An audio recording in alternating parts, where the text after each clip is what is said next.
শাড়ি পরতে কে কে ভালোবাসো বলো তো? আমার তো শাড়ি পরতে ভীষণ ভালো লাগে, কিন্তু আমার যা কাজ তা শাড়ি পরে করা সম্ভব হয় না। সেই কারণে শাড়িটা একটু এড়িয়েই চলি। কিন্তু যখন শাড়ি পরার সুযোগ পাই তখন কিন্তু আর হাতছাড়া করি না। যেমন রবিবারের দিন, সেদিন তো কোনো কাজ থাকে না, তাই বেশিরভাগ দেখবা আমি রবিবারের দিন কিন্তু শাড়ি পরি। আজকের দিনটা ছিল রবিবার, বেশ সকাল সকাল ঘুম থেকে উঠেছি, তারপরে বাড়ির কাজকাম করে স্নান করে নিয়েছি। তারপরে এই যে আয়নার সামনে এলাম সাজুগুজু করতে। আজকে না গুঁড়ো সিঁদুর পরলাম, কারণ শাড়ির সঙ্গে গুঁড়ো সিঁদুর পরলে মুখটা বেশ ভালো লাগে দেখতে।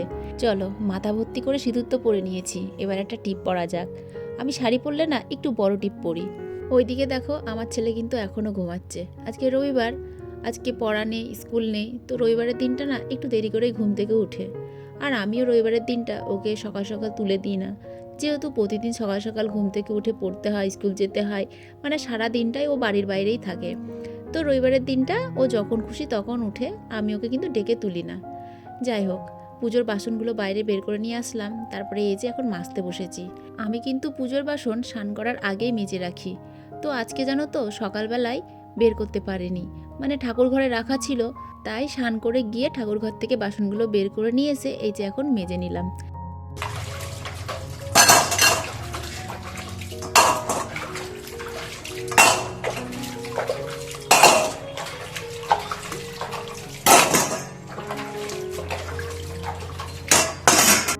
পুজোর বাসনগুলো মেজে গিয়েছিলাম বাগানে ফুল তুলতে। তো দেখো কত ফুল তুলে নিয়ে এসেছি। এখানে জানো তো ফুলের অভাবটা বুঝতে পারি না, যেহেতু বাগানে অনেক ফুলের গাছ আছে, তাই প্রতিদিন অনেক অনেক ফুল তুলে নিয়ে এসে সিংহাসনটা বেশ সাজিয়ে গুছিয়ে তারপরে পুজো দিই। তো ঠাকুরটাকে বেশ সুন্দর করে চন্দন দিয়ে ফুল দিয়ে সাজিয়ে নিলাম। এদিকে আমি ধূপকাঠি আর প্রদীপটাও জ্বালিয়ে নিলাম। এখন যাব তোমার ছাদে পুজো দিয়ে, কারণ আমি না কালকে আলুর পাঁপড় কেটে রেখেছি জানো তো, তো সেটাকে সেদ্ধ করে জল ঝরাতে দিয়ে এসেছি, তারপরে পুজো দিতে বসলাম। জল ঝরতে ঝরতে আমার পুজোটাও দেওয়া হয়ে গেল। তো পুজো দেওয়ার পরে ঘরে একটু জল পড়েছিল, সেই জলটুকু আবার মুছে রাখলাম।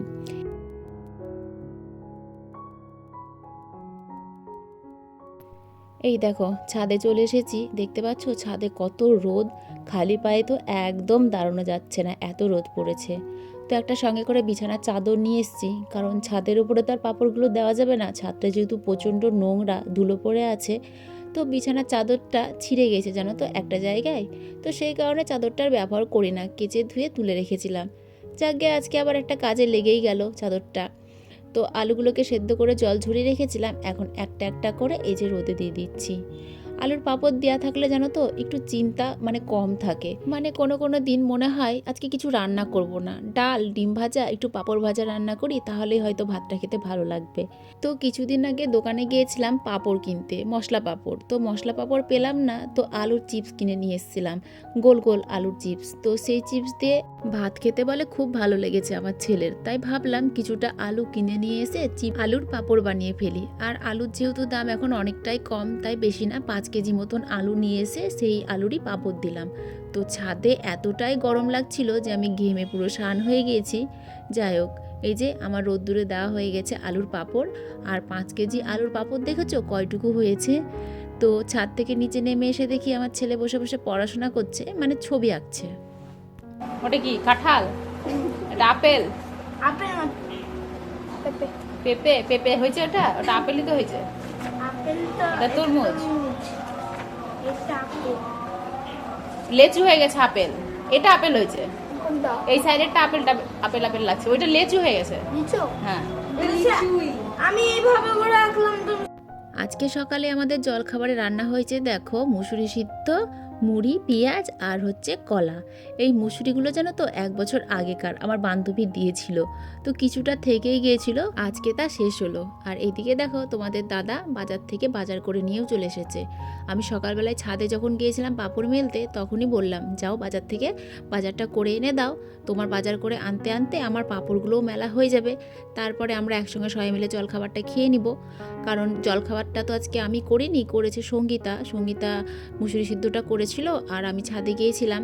তো এদিকে দেখো তোমাদের দাদা অনেক কিছু বাজার করে নিয়ে এসেছে চিকেন, রসুন, আদা, লঙ্কা, পেঁয়াজ, তারপরে হচ্ছে পুঁইয়ের শাক, মিষ্টি কুমড়ো, ছুটির ডাঁটা, মানে অনেক কিছুই বাজার করে নিয়ে এসেছে। তো ভাবছি কি রান্না করব। তার আগে চলো রান্নাঘরটা আগে গুছিয়ে নিই, কারণ রান্নাঘরটা অনেকটাই ছোট। এই সবজি পাতি তারপরে হাঁড়ি কড়াই চারিদিকে ছড়িয়ে ছিটিয়ে থাকলে না জায়গাটা একেবারেই ছোট হয়ে যায়। তো যেই সবজি আমি রান্না করব সেই সবজিগুলো ধরো রাখবো, আর বাকি সবজিগুলো ফ্রিজে প্যাকেটে করে ভরে রেখে আসবো। তো এইদিকে ভেন্ডি পটল ছিল, সেগুলোকে ক্যারি ব্যাগের মধ্যে ভরে রাখলাম, কারণ ফ্রিজে রাখলেও দেখবা অনেক সময় সবজিপাতি কিন্তু শুকিয়ে যায় বা নষ্ট হয়ে যায়, কিন্তু ক্যারি ব্যাগের মধ্যে করে রাখলে না সবজি কিন্তু অনেক দিন থাকে ফ্রিজের মধ্যে। তো এই সবজিগুলো ফ্রিজে রাখবো, আর এই যে পেঁয়াজ টিয়াজ যেগুলো দেখছো এগুলো কিন্তু আমি ঘরের মধ্যেই রেখে দেবো, কারণ পেঁয়াজ তো আর ফ্রিজে রাখে না। তো আমার বান্ধবীর বাড়ি থেকে আমাকে কাঁঠাল দিয়েছিল জানো তো। তো কাঁঠালটা কাটতে না আমার প্রচণ্ড কষ্ট হয়েছে, কারণ কাঁঠালটা ছিল প্রচণ্ড কচি আর আমার বটিতে ছিল না ধার, তো কাটতে প্রচুর কষ্ট হয়েছে। তো এইভাবেই কাটলাম, কিছু করার নেই। অবশ্য আজকে একটু মোটা মোটা করেই কাটতাম আমি কাঁঠালগুলো, কিন্তু মনে হচ্ছে যেন একটু বেশি মোটা হয়ে গেছে। তো আজকে কাঁঠালের তরকারিটা না একটু অন্যরকমভাবে করলাম। প্রথমে কাঁঠালটাকে একটু ভাপ দিয়ে নিয়েছিলাম, তারপরে আলুগুলোকে আর কাঁঠালগুলোকে একটু ভেজে রাখলাম।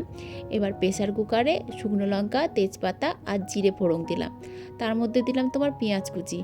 আজকে যেই স্টাইলে রান্না করছি এটাকে না পাঞ্জাবি স্টাইল বলে। পাঞ্জাবের লোক নাকি এইরকমভাবে কাঁঠালের তরকারি খেতে বেশি পছন্দ করে। আমি তো জানি না, আমি জাস্ট আমার মনের মতন করে রান্না করছিলাম। তো সঙ্গীতা আমাকে বললো যে পাঞ্জাবের লোক এরকমভাবে কাঁঠালের তরকারি বেশি খায়।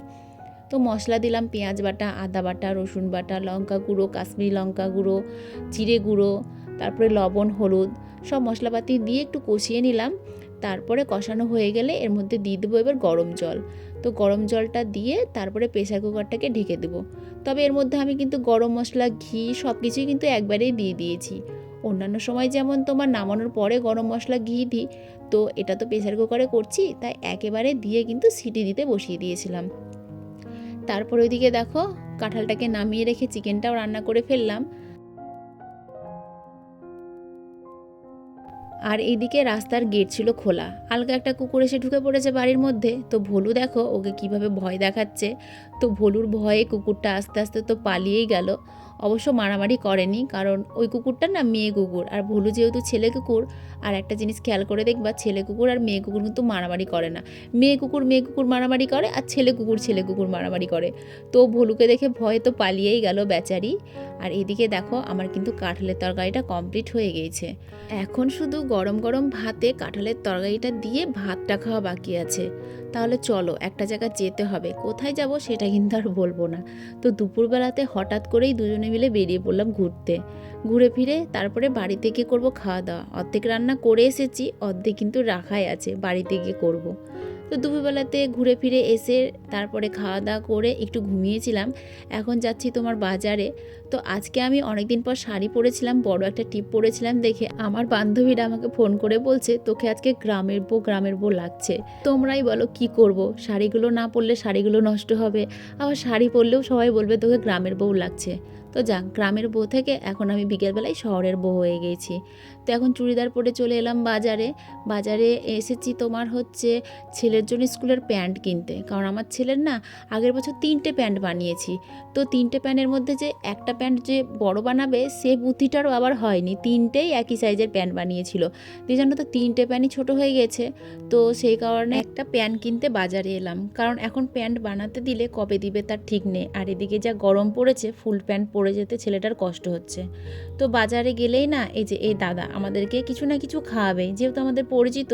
তো আমাকে খাওয়ালো একটা লস্যি, আর তোমাদের দাদাকে খাওয়ালো একটা কোল্ড ড্রিঙ্কস। তারপরে খেয়ে দিয়ে চলে গেলাম দুজনে মিলে ঘুরতে। কোথায় আর যাব, তাই ভাবলাম যাই একটু নসিপুর ব্রিজ থেকে ঘুরে আসি। আর এটা হচ্ছে রাত্রের দৃশ্য। ভাবলাম এই গরমে ব্রিজের ওপরে গেলে বেশ বাতাস লাগবে, কিন্তু ব্রিজের ওপরটা যে এরকম অন্ধকার থাকবে তা আর বুঝতে পারিনি, যেহেতু আমরা যখন এর আগে গিয়েছিলাম রাতের বেলায় তখন কিন্তু আলো জ্বলতো। আর এখন যেহেতু তোমার ট্রেনের লাইন হয়ে গিয়েছে, তো পোলগুলো সব তুলে ফেলেছে, সেই কারণে লাইটও আর নেই, প্রচণ্ড অন্ধকার ছিল। তারপর একটু বসে হাওয়া খেয়ে একটা ট্রেন গেল দেখে চলে এলাম সদরঘাটে। আর সদরঘাটে এসেই তো প্রণবদার চা, তাই তাড়াতাড়ি করে 2 কাপ চা অর্ডার দিয়ে দিলাম। তারপরে এই দেখো আমাদের চা কিন্তু করা কমপ্লিট হয়ে গেছে, এখন আমাদেরকে কিন্তু চাটা ঢেলেও দিল। তো আমরা না তান্দুরি চা বেশি খাই। তো আজকে আবার ইচ্ছে করলো নর্মাল চা খেতে। তো নর্মাল চা খেলাম, খেয়ে গিয়েছিলাম একটা মুদিখানার দোকানে। কারণ আমার ছেলের ব্রাশটা নষ্ট হয়ে গিয়েছে, সঙ্গে কিন্তু আমার ব্রাশটাও নষ্ট হয়ে গেছে। তো ছেলের জন্য একটা ব্রাশ কিনলাম আর হচ্ছে আমার জন্য একটা ব্রাশ কিনলাম। তো ছেলেকে বললাম তুই কোন কালারটা নিবি, তো ও আবার নীল কালারটা নিল আর আমাকে দিল হচ্ছে তোমার সবুজ কালারটা। ও আবার সব রকম কালার কিন্তু ব্যবহার করে না, যেমন তোমার পিঙ্ক কালারটা একেবারেই পছন্দ করে না, বলবে পিঙ্ক কালার মানে হচ্ছে মেয়েদের কালার। তো তেমন সবুজ কালারটা নাকি মেয়েদের কালার, তাই সবুজ কালারটা আমাকে দিয়েছে আর ও নিয়েছে হচ্ছে তোমার নীল কালারটা। এইদিকে আমি দেখো কি কি নিয়ে এসেছি, ছেলের প্যান্ট আর হচ্ছে তোমার ওই যে ব্রাশ, আর এটা হচ্ছে তোমার শালু মানে লাল শালু। তো আমার ঘরে যে গীতাটা আছে এই গীতাটাই লাল শালু দিয়ে জড়িয়ে রাখবো করে হয়ই না, আনা হয় না বলে। তো আজকে আবার নিয়ে আসলাম, কালকে কিন্তু গীতাটা আমি এই লাল শালু দিয়ে ঢেকে দিব। তো এদিকে ছেলে বসেছে তার বাবার ল্যাপটপ নিয়ে ছবি আঁকতে। ও বেশ মানে পারে ছবি টবি আঁকতে, ল্যাপটপের এটা ওটা বের করতে, যা আমিই পারি না। তো ও বসে বসে ছবি আঁকছে, আঁকুক, আমি যা ওইদিকে রান্নাবান্না করি কে। তো সকলকে টাটা, গুড নাইট, সবাই খুব ভালো থেকো, সুস্থ থেকো। আবার অন্যদিন নতুন একটা ভিডিও নিয়ে তোমাদের সঙ্গে দেখা হবে, কেমন? তো টাটা।